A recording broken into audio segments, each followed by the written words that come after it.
Sudah banyak yang dibahas. Nah, tapi kita akan masuk ke sesi diskusi. Jadi kepada seluruh sahabat-sahabati disilahkan untuk menyampaikan pendapatnya mungkin atau ada ada gagasan ingin sharing atau pertanyaan, dipersilahkan. Monggo sahabat-sahabati.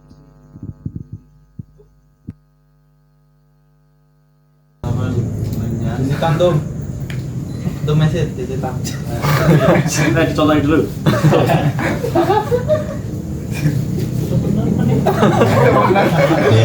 Iya, aman dong. Wis berarti 3 sesi itu mantik pertanyaan terus ya. Itu tugasnya tuh. Ya, semoga nanti banyak itu ya keresahan-keresahan yang sakjane pengen diutarakan itu. Udah nggak usah malu-malu itu ya. Mengenai ya ini pernyataan juga pertanyaan yang juga bisa ditanggapi sama narasumber, pemantik juga sama kepesertaan dan lain sebagainya itu yang hadir dan enggak hadir semoga bisa menjawab itu ya. Pertama itu terkait tema besar kita ya lingkungan itu. Berangkat dari pembacaan di manusia paling positivistik gitu, Yuval Noah Harari itu. Jadi isu lingkungan adalah isu global ya, yang harus mendapatkan solusi secara global itu. Tapi kemudian solusi itu seringkali terkendala atau terhambat karena berbagai kontradiksi ya. Misal katakanlah bahwa ya semua manusia itu memang memerlukan oksigen, itu kita sepakati. Cuma kadang memposisikan bagaimana standarisasi modernitas itu yang akhirnya para penghasil oksigen ini tidak, ya mungkin bahasanya iri ya, iri terhadap mereka-mereka yang secara bebas itu mendirikan gedung atau bahkan menstandarisasi kemajuan katakanlah di Amerika dan sebagainya.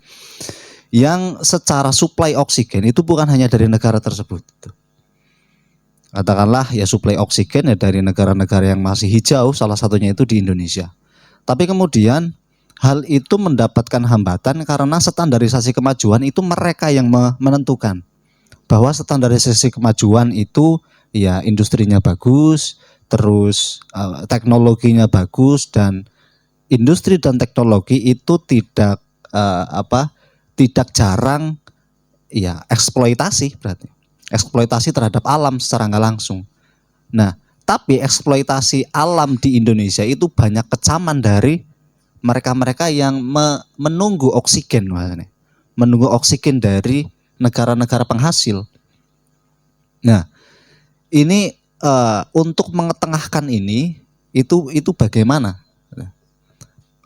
Katakanlah dari pertama itu isu global ya berarti kita harus kerjasama seluruh dunia katakanlah ya, seluruh dunia. Tapi standarisasi itu cuma satu, standarisasi kemajuan. Ini kan ada dua tesis antitesis yang enggak saling bertemu itu. Sintesanya gimana? Itu nanti bisa kita diskusikan ya. Itu pertama. Yang kedua itu terkait tadi saya sedikit menyoroti bagaimana berangkat dari pernyataan yang dinyatakan sama Bagus Mulyadi bahwa inkompetensi itu lebih membunuh manusia daripada kejahatan itu sendiri. Namun tadi juga disampaikan sama beliau sahabat Fauhan bahwa jarang ada yang mengetahui terkait bagaimana isu-isu keperempuanan di para pemangku kebijakan. Terus harapan sebesar apa yang bisa kita titipkan, gitu kan, agar katakanlah keresahan terkait feminitas, keresahan terkait kesetaraan, keperempuanan yang menentukan kebijakan saja nggak tahu itu loh. Itu bagaimana kita bisa berharap kan demikian. Singkatnya itu.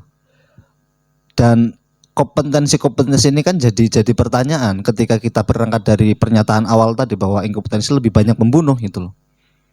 Jadi ya nusuk paling cuma 1 orang, tapi ketika tanda tangan tanpa ada kompetensi itu bisa membunuh 1.000 atau 2.000 orang. Ya katakanlah terkhusus itu perempuan itu ya, karena pengetahuan mengenai keperempuanan, feminitas, kesetaraan, ketertindasan itu jarang dikonsumsi itu. Itu yang kedua. Nah, yang ketiga itu terkait bagaimana ambivalensi gerakan perempuan. Katakanlah seperti tadi yang sempat dinyatakan bahwa perempuan itu representasi 30%. Tapi ya itu hanya simbol lah, simbol 30% itu pas lagi pencalonan. Ya kalau yang jadi situ 1% ya nggak soal, yang penting sudah 30% ketika pencalonan. Ini kan perlu kita pertanyakan sajane 30% itu akomodirnya itu gimana itu. Ambivalensinya itu bahwa perempuan-perempuan yang sudah lolos duduk di bangku kebijakan itu ternyata jarang bisa merepresentasikan terkait keresahan perempuan itu sendiri, yang akhirnya mengakibatkan bahwa antar sesama perempuan itu trust issue bahasanya ya. Kalau hari ini ya Gen Z trust issue. Lalu gimana perempuan yang sudah masuk ke bangku legislatif juga sama kok nalarnya, katakan nalar dominatif, nalar penindas atas nama hukum dan sebagainya. Ini yang menjadi ambivalensi katakanlah. Jadi ya kita nggak ada mungkin perempuan ya nggak ada ketertarikan untuk kepada dunia perpolitikan karena ya tadi ketika sudah masuk perpolitikan orientasi awal itu sudah hilang. Nah ini bahkan yaitu dari setiap perempuan sendiri pun tidak saling mempercayai gerakan yang dilaksanakan oleh perempuan. Karena ya kalau sudah bersentuhan dan politik berarti stigma yang seringkali muncul adalah politik kotor, politik itu koruptif dan sebagainya. Politik itu dominatif, menindas. Yang bahkan pada posisi laki-laki itu ketika mau memperjuangkan mau bareng-bareng memperjuangkan itu juga banyak pertanyaan, bagaimana kita mau memperjuangkan mereka yang diperjuangkan tidak merasa diperjuangkan itu. Misal kita itu mendukung gerakan perempuan, tapi perempuan sendiri itu ya biasa-biasa baik gitu loh. Tidak kemudian excited untuk bagaimana kita bisa mengegolkan satu advokasi dan lain-lain. Bahkan perempuan menjadi representasi ketertindasan itu sendiri seolah-olah itu mempersilahkan dirinya untuk ditindas. Ini kan kayak ruang-ruang kontradiksi seperti ini yang perlu kita cari sintesanya Bang, agar segala orientasi itu bisa kita temukan. Pertama tadi terkait isu global, harus ada solusi global. Yang kedua itu terkait inkompetensi pemangku kebijakan. Nah, bahkan saya pernah ikut itu pembukaan SKK. Pembukaan SKK itu di mana? Perpusda. Yang mengisi itu dari P3A. Itu kan representasi perjuangan perempuan lewat ruang kedinasan itu. Ruang normatif lah, pemikirannya juga normatif kadang itu. Jadi yang menjadi kesangsian itu tidak ada spirit ya. Kalau saya melihat nggak ada spirit untuk bagaimana dia itu sedang merepresentasikan perempuan. Ya PPT sewajarnya bahkan dibuatkan itu. Menyampaikan ya bagaimana seperti mahasiswa semester 1 itu presentasi ya ada PPT, kita baca full PPT-nya itu ya. Jadi PPT-nya itu kelihatan nggak ada power dan nggak ada poin itu ya malahan ya PPT itu. Padahal PowerPoint itu. Nah itu yang menjadi ruang-ruang ya apa ini kesangsian banyak itu pertanyaan-pertanyaan terkait feminisme. Belum lagi nanti terkait bagaimana lingkungan. Ketika feminitas itu nalar-nalar feminin itu nggak bisa katakanlah terwadai karena representasinya itu nggak memadai, bagaimana kita bisa mengkorelasikan sifat tersebut kepada alam? Nah, kan akhirnya di situ. Nah, mungkin itu ya pemantik pertanyaan ya. Semoga banyak yang tergugah untuk bertanya. Demikian mungkin Gus dan sahabati Ayana, monggo tokoh feminis perempuan Kebumen.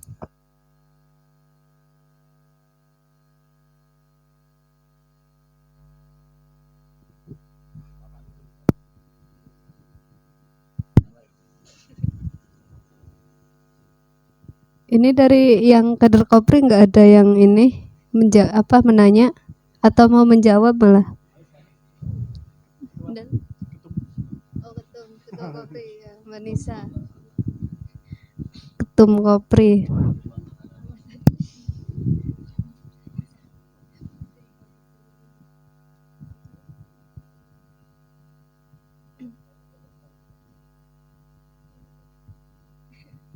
Enggak. Terima kasih Ketum. Cek.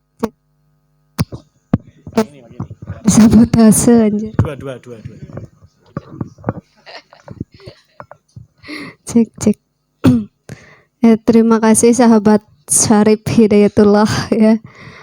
Ini sangat mendalam ya pertanyaannya dan banyak sekali ya, 3 sih sebenarnya. Cuma nanti mungkin untuk lebih jelasnya nanti sama sahabat Fauhan, karena nanti bersinggungan juga dengan kebijakan-kebijakan yang berkaitan ya, yang ya selaku pemangku kebijakan juga di Kebumen. Nah, saya sedikit merespon sebenarnya posisi perempuan yang sekarang ya, khususnya di Indonesia, yang memang sudah diberikan kesempatan akses 30% ya yang bisa masuk di parlemen, tapi pada nyatanya di realitanya yang terjadi bahwa 30% yang diberikan untuk perempuan tidak sepenuhnya itu bisa terpenuhi oleh perempuan. Tadi sedikit saya singgung juga beberapa faktor kesenjangan yang mungkin itu juga mengakibatkan kenapa kemudian perempuan itu secara peran-peran strategisnya itu tidak bisa terisi, terutama dalam peran politiknya. Kemarin saya sedikit sempat diskusi kenapa kemudian perempuan itu tidak bisa sepenuhnya bisa ikut andil di dalam ruang-ruang politik yang sudah diberikan 30%. Banyak sekali kontradiksi ya antara antara kaum aktivis perempuan yang mengatakan bahwa yang mulai dari pendapat bahwa 30% katanya belum cukup adil untuk perempuan, sementara 30% saja belum terpenuhi. Nah, ini kan menjadi salah satu concern bahwa ternyata banyak sekali perempuan-perempuan yang mungkin secara pribadi tidak memiliki kompetensi, tidak memiliki kapasitas, dan juga tidak memiliki kemampuan.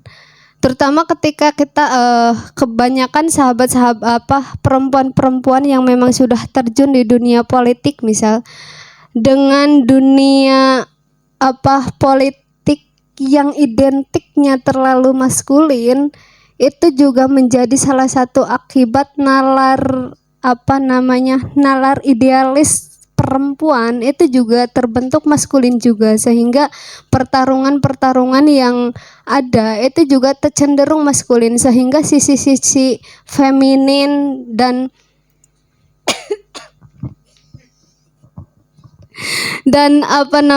sisi-sisi feminin yang menjadi salah satu isu untuk memperjuangkan keadilan itu lambat laun itu terkikis. Itu juga menjadi salah satu faktor. Menurut saya pendapat atau respon, sebenarnya seperti apa yang kemudian harus kita bangun sehingga perempuan juga bisa ikut berperan dan memenuhi kuota, dan juga itu mempengaruhi kebijakan yang sensitif gender.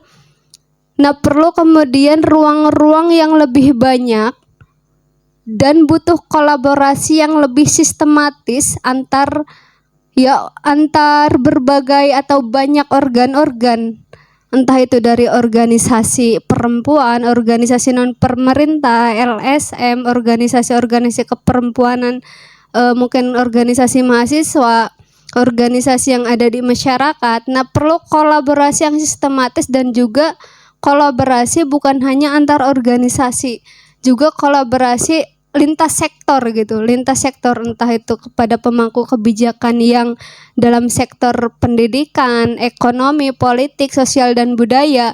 Nah, barangkali ini menjadi salah satu cara ya supaya peran-peran perempuan itu lebih banyak sehingga bisa menghasilkan atau menjadikan perempuan-perempuan itu lebih berkapasitas dan berkualitas itu, sehingga mereka itu memiliki nalar feminin yang lebih gitu dibandingkan perempuan-perempuan yang mungkin bukan berada di sektor tersebut.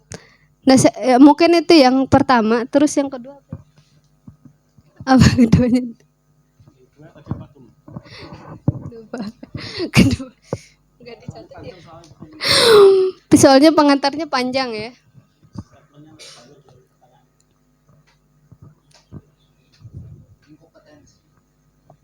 Itu tadi ini oh ini justru apa menjawab ini yang oh iya ini juga tadi sedikit disinggung di awal. Kadang gerakan apa misal ya konteksnya di PMI sendiri lah. PMI memiliki salah satu gagasan untuk membentuk wadah keperempuanan yang dinamakan Kopri, yang sebenarnya tujuan awalnya adalah untuk menciptakan lingkungan-lingkungan yang adil gender, yang memiliki nilai lebih ya dalam hal wacana keadilan dan kesetaraan, dan visi misi yang ada di Kopri itu kan untuk menciptakan lingkungan yang adil gender. Nah, tapi kadang justru gerakan-gerakan yang lahir itu bukan di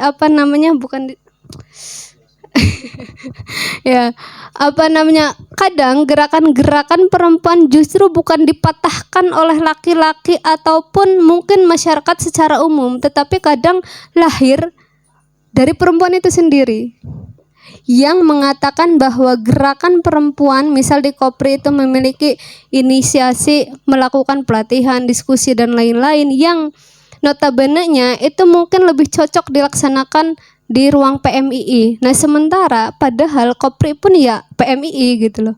Nah, kadang yang mematahkan gerakan Kopri bukan dari kopranya ya, bukan dari kader-kader putra, justru kadang lahir dari Koprinya sendiri gitu loh. Gitu.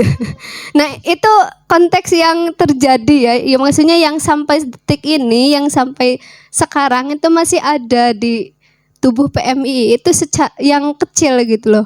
Nah, secara luas pun seperti itu, makanya salah satu faktor kesenjangan yang kemudian melahirkan kayak perempuan itu seolah-olah itu ya stagnan gerakannya dan tidak terlihat di dalam sektor publik yang lebih menyeluruh. Nah, kadang itu justru gerakan-gerakan perempuan itu banyak ditentang oleh kaum mereka sendiri gitu, entah dari kemauan atau karena memang faktor ya konstruk sosial di masyarakatnya.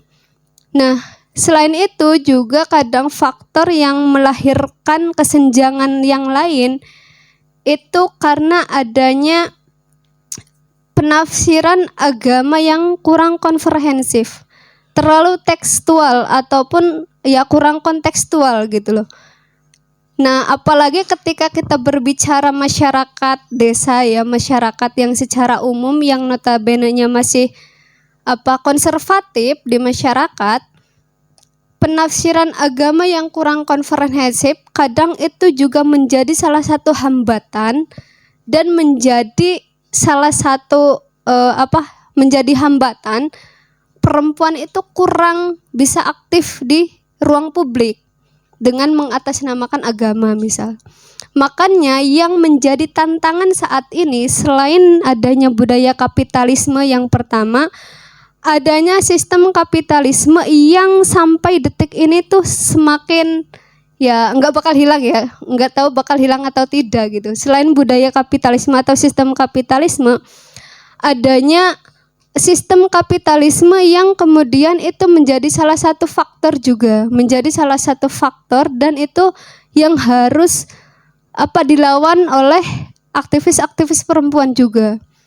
Selain itu, fasisme religius yang menjadi salah satu sistem yang menjadi ideologi politik kekuasaan ya yang ada di suatu negara dan juga di Indonesia terkhususnya, ideologi yang mengatasnamakan agama ya, sehingga itu juga menjadi salah satu hal yang mengungkung gerakan perempuan. Mengatasnamakan agama tadi ya, kayak itu menjadi salah satu cara untuk ya mungkin menindas, mengeksploitasi perempuan gitu.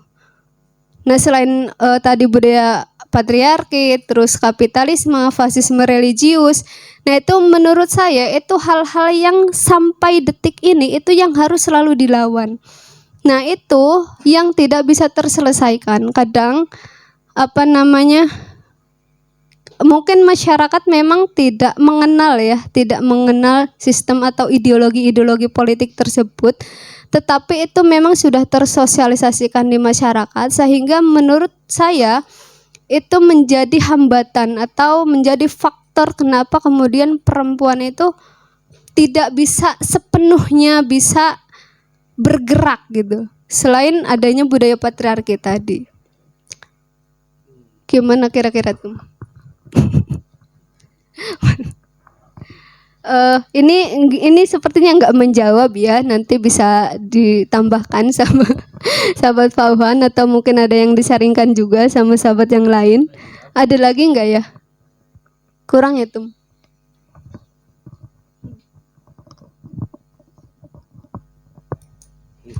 Ya, saya mungkin hanya memfasilitasi. Ini saya di sini sebagai fasilitator saja ya, bukan sebagai pemilik kebenaran. Jadi nanti mungkin teman-teman kalau ada yang punya jawaban yang lebih lebih relevan bisa juga justru disampaikan. Tapi yang mungkin sedikit saya nanti tolong dibantu untuk pertanyaannya, mengingatkan lagi pertanyaannya. Saya juga sedikit lupa. Ini berkaitan dengan tadi isu global ya. Isu global ini sebenarnya menarik karena kita saat ini bisa bicara soal ekofeminisme dan juga krisis lingkungan juga dari isu global. Tadi sebenarnya Mbak Aina sudah mengulas cukup bagus.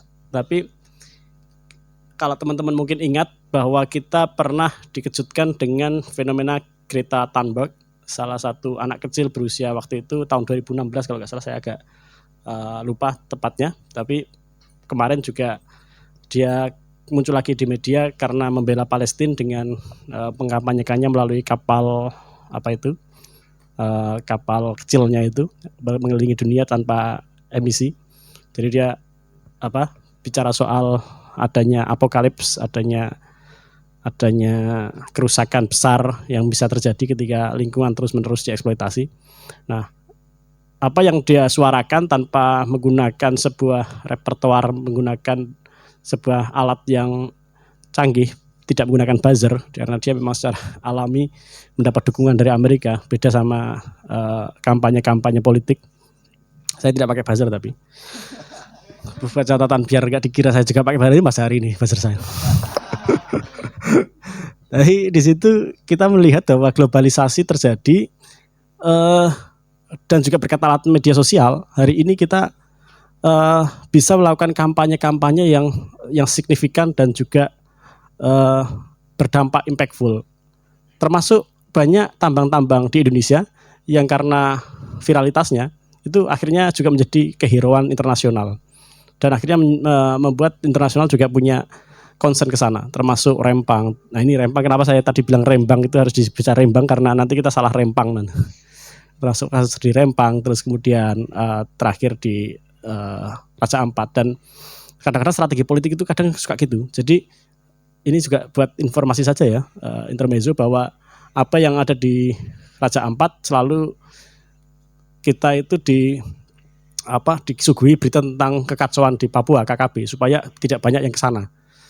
Jadi karena isu KKB itu menguat, teman-teman aktivis juga akhirnya punya keengganan untuk ke sana, atau tourism secara umum, mass tourism, berwisata besar itu tidak mau ke sana, sehingga tidak ada yang menyorot tentang Raja Ampat ini secara masif. Itu sama dengan di Belitung. Belitung itu kemarin juga teman-teman Belitung menyampaikan bahwa kenapa Belitung itu strategi pemerintahnya menaikkan tarif tiket pesawatnya dinaikkan supaya tidak banyak turis yang ke sana dan dapat melihat betapa rusaknya Belitung setelah. Tapi ada teknik-teknik yang sangat memukau di Belitung yang sebenarnya juga ketidaksengajaan dari para seniman, termasuk film Laskar Pelangi yang membuat akhirnya turis ke sana dan persoalan itu tersorot. Tapi media sosial ini menjadi salah satu alat untuk bisa mengkampanyekan apa yang terjadi di belahan dunia dan menjadi isu global setelah kita mengkampanyekan itu. Ini karena saya itu juga salah satu pendukung ideologi idealisme. Jadi kalau teman-teman juga menandai perubahan eksistensial di dalam filosofi idealisme dari Descartes yang mengatakan cogito ergo sum pada abad ke-17, kemudian di abad ke-19 kita mengenal ada Umberto Eco dari Italia yang juga mengatakan Odin ergo sum. Jadi karena membenci kita ada, karena ada common enemy, maka kita menjadi secara eksistensi kukuh. Karena kita pendukung 01 umpamanya itu kita menjadi lebih eksis karena ada yang dilawan bersama-sama. Sama juga dengan internalized woman seperti yang tadi disampaikan Mbak Ena, bahwa seringkali bukan woman support woman, tapi terjadi woman against woman. Ada perempuan yang justru menganggap perempuan lain sebagai musuh. Itu kenapa ada beberapa perempuan yang tidak dimasukkan dalam grup WA.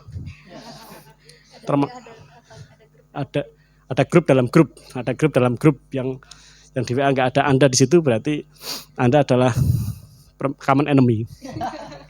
Dan karena common enemy itu jadi grupnya punya nama. Pembenci Ica itu punya nama pembenci. Itu kalau tidak ada yang dibenci, grup itu nggak akan kompak. Jadi grup itu akan kompak dan eksis ketika common enemy itu selalu eksis dan ada selalu pertentangan. Nah, itu yang disampaikan oleh Umberto Eco, seorang penulis novel sebenarnya di Italia, di dalam bukunya, di dalam novel-novelnya dengan sebutan Odin ergo sum, termasuk di bukunya yang Foucault ataupun yang Pendulum itu juga dia menyampaikan Odin ergo sum di abad ke-19. Di abad ke-21 kita mengenal ada Sherry Turkle, seorang pakar komunikasi dari Amerika yang bicara tentang I share therefore I am. Saya men-share maka saya ada. Nah, ini sebuah bentuk perumusan eksistensi di era sekarang, bahwa kalau Anda ingin tetap eksis, Anda ingin tetap dianggap hidup, bernafas, itu kalau Anda men-share di media sosial, di medsos. Kalau Anda tidak eksis di medsos, Anda dianggap tidak hidup.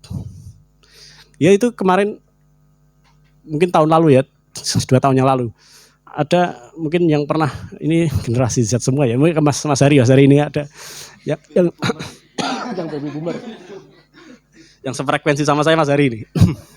Dulu masa kecilnya bisa sama tontonannya. Nah, itu kan ada dulu kalau di pondok itu ada Muammar Isamuddin yang biasanya kalau teman-teman hari ini mungkin yang kenal Nasi Daria. Nah, itu eranya saya Mas Hari, itu ada Nasi Daria yang sekarang masih eksis.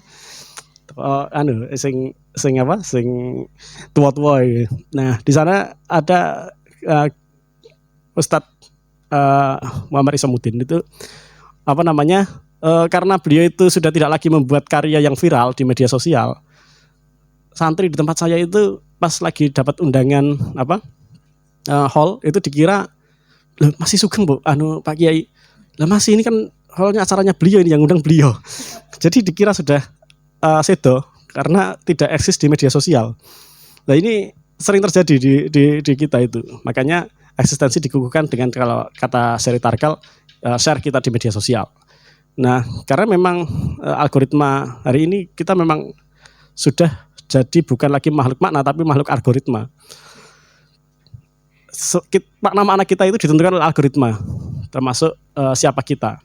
Nah, di situ ketika kita itu kemudian mengidentifikasi diri dan kemudian men-share-nya ke medsos, kita bukan hanya dilihat oleh orang-orang di sekeliling kita, bahkan tetangga kita bahkan nggak tahu kadang kalau kita adalah selebgram misalnya. Ini kalau Mbak Aulia ini kan selebgram ya, masuk selebgram. Jadi kadang mungkin nggak tahu kalau di satu RT-nya itu kalau dia banyak followersnya, tahu sudah banyak yang kenal. Nah, itu juga bisa dikerjakan sebagai kampanye sosial secara global. Karena banyak isu-isu nasional ataupun bahkan isu-isu lokal yang akhirnya menjadi kehirauan global yang akhirnya dari media sosial itu. Dan ini memang tadi sudah sempat disinggung oleh Ketum bahwa terjadi ketidakseimbangan antara negara-negara utara dan negara-negara selatan. Jadi kalau mungkin teman-teman perlu ketahui bahwa negara-negara utara itu negara-negara yang memang menyepakati diri sebagai negara-negara industri dan kompensasi dari eksploitasi industri itu terhadap kerusakan lingkungan itu ditanggung oleh negara-negara selatan, yaitu Indonesia, Afrika Selatan dan semuanya yang Amerika Selatan, Amerika Latin itu semuanya diminta untuk menanggung kompensasi dari industri yang dikerjakan oleh negara-negara utara, Eropa, Rusia dan Amerika Utara. Itu semuanya melakukan industrialisasi. Dan ini memang pernah digugat oleh Sri Mulyani karena kompensasi itu seringkali tidak dibayarkan dan kalaupun dibayarkan secara ekonomi tidak seimbang dan tidak terjadi keadilan di sana. Sering tidak dibayarkan dan juga pertimbangan dari negara akhirnya berpikir bahwa kalau seperti ini terus lebih baik kita juga sama-sama menjadi negara industri, dan itu yang akhirnya coba ditenangkan ketika konvensi Bali kemarin yang belum lama ini ada konvensi di Bali termasuk dihadiri oleh G7 waktu itu akhirnya mencoba untuk menenangkan Indonesia dengan memberikan bantuan dana ke Kalimantan untuk pengurangan emisi karbon. Memang emisi karbon ini sendiri salah satu ratifikasi dari Paris Agreement ya. Paris Agreement itu waktu itu menyepakati tentang zero net carbon. Jadi ada upaya untuk menolkan emisi dari Indonesia itu di RPJMN-nya itu targetnya 31 atau 31% tanpa bantuan internasional dan 43% kalau dibantu internasional. Nah itu yang kemudian dari RPJM itu turun ke RPJMD provinsi dan RPJMD kabupaten. Nah dan kemudian kita juga yaitu berita internasional sudah mulai masuk. Saya kira cepat sekali memang. Nah ini juga akhirnya berkelindan dengan atau bersinggungan atau cross dengan tadi itu CEDAW. CEDAW juga selain tadi itu menangani tentang CEDAW itu kan konvensi tentang eliminasi discrimination and against women ya, antara kesepakatan bahwa penghilangan diskriminasi dan juga kekerasan terhadap perempuan dan juga akhirnya rasisme yang juga hari ini saya perlu sampaikan karena ini yang belum ada di dalam rancangan pembangunan baik nasional ya sudah tapi kurang kuat, tapi di daerah itu masih sangat nol. Jadi soal rasisme masih perlu ditekankan. Nah itu bercross dan akhirnya perempuan punya aware terhadap konvensi ini, terhadap traktat internasional, termasuk tadi yang dilakukan oleh Greta Thunberg yang kemudian berkampanye dengan kapal kecilnya itu mengelilingi dunia mengkampanyekan tentang lingkungan. Itu berkaitan dengan isu global, bagaimana kita bisa berperan atau mencoba untuk menyuarakan keadilan. Saya kira itu. Yang kedua apa? Oh iya, inkompetensi perempuan ya. Jadi inkompetensi mau kebijakan terhadap isu-isu ini ya. Artinya aktornya perempuan. Kalau dalam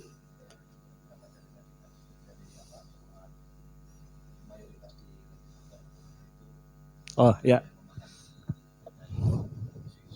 Ya. Ya, itu memang kenapa saya juga sejauh ini terus berupaya mendorong teman-teman mahasiswa terutama perempuan untuk ikut terlibat di dalam berbagai macam tempat pos-pos yang strategis yang bisa mempengaruhi sistem. Termasuk nanti saya mungkin akan sampaikan bahwa ada putusan MK nomor 135 berkaitan dengan pemilu nasional dan pemilu daerah dipisah. Nah ini salah satunya adalah memang kader saya yang menyuarakan judicial review itu di MK. Ini salah satu kader perempuan saya yang memang kita coba dorong dan kita coba upayakan bukakan posnya ke waktu itu Perludem, dan sampai sekarang masih di Perludem, dan dia mengajukan itu setelah diskusi juga dengan saya. Nah di situ saya kira kalau mungkin teman-teman tidak memperhatikan, beberapa kebijakan-kebijakan memang harus selalu berputar, termasuk sebelum saya sampaikan soal MK ini, kenapa saya juga menyuarakan emisi karbon tadi. Karbon itu arahnya adalah untuk penguatan ekonomi daerah, dan itu bisa mensubstitusi ekonomi yang mungkin hilang ketika tambang tidak dilakukan. Selain itu juga emisi karbon itu artinya berarti menurunkan emisi itu persampahan dan sebagainya, itu yang menjadi dampak yang paling menyumbang besar karbon, itu juga harus diselesaikan. Jadi ada satu kebijakan yang kadang-kadang kita nggak bisa langsung, karena kalau kita langsung kita akan berhadapan dengan stakeholder yang sudah mapan, yang sudah kuat, sehingga kita akan mengalami kesulitan-kesulitan, hambatan-hambatan yang cukup serius ketika gerbong kita belum kuat juga. Nah, pada MK, putusan MK nomor 135 itu juga sebenarnya adalah upaya untuk bisa kita itu lebih menjaring perempuan-perempuan yang lebih tadi itu kompetensinya memadai, sehingga karena gini, kalau pemilu itu dilakukan secara bersamaan, partai memang tidak punya waktu untuk berpikir melakukan seleksi atau open recruitment yang ideal, sehingga semua prosedur yang harus dipenuhi itu diambil secara sporadis, termasuk ketika mencalonkan kader perempuan yang 30% itu. Ketika pemilu ini dipisah, maka ada spare waktu antara pemilihan umum nasional dan juga daerah, sehingga partai punya konsentrasi untuk bisa melakukan seleksi yang lebih ideal. Open recruitment terhadap perempuan-perempuan itu bisa ditimbang tidak hanya asal-asal comot, tapi juga ada seleksi-seleksi yang lebih ketat. Nah itu yang diharapkan sebenarnya filosofinya, dan juga itu dimasukkan di dalam judicial review di MK yang nomor 135 itu. Nah itu yang kita coba rekayasa kebijakan. Nah, karena memang untuk sampai di level global itu bentuknya sudah rekayasa peradaban. Jadi satu persoalan besar yang ini cuma dalam filosofi lain, dalam termasuk filsafahnya PRD waktu itu, partai PRD yang dulu ya, bukan PRD yang sekarang, PRD eranya Soekarno, itu ada istilah dari desa mengepung kota. Kadang kita bisa bottom up ataupun top down. Jadi kalau bottom up itu artinya berarti kita juga harus melakukan revitalisasi lokal, yang semua kebijakan-kebijakan lokal itu memungkinkan bisa meningkatkan kualitas SDM, tapi dengan skala yang massal itu juga bisa mengubah sebuah konsep yang lebih besar atau makro. Saya kira itu. Kemudian yang terakhir.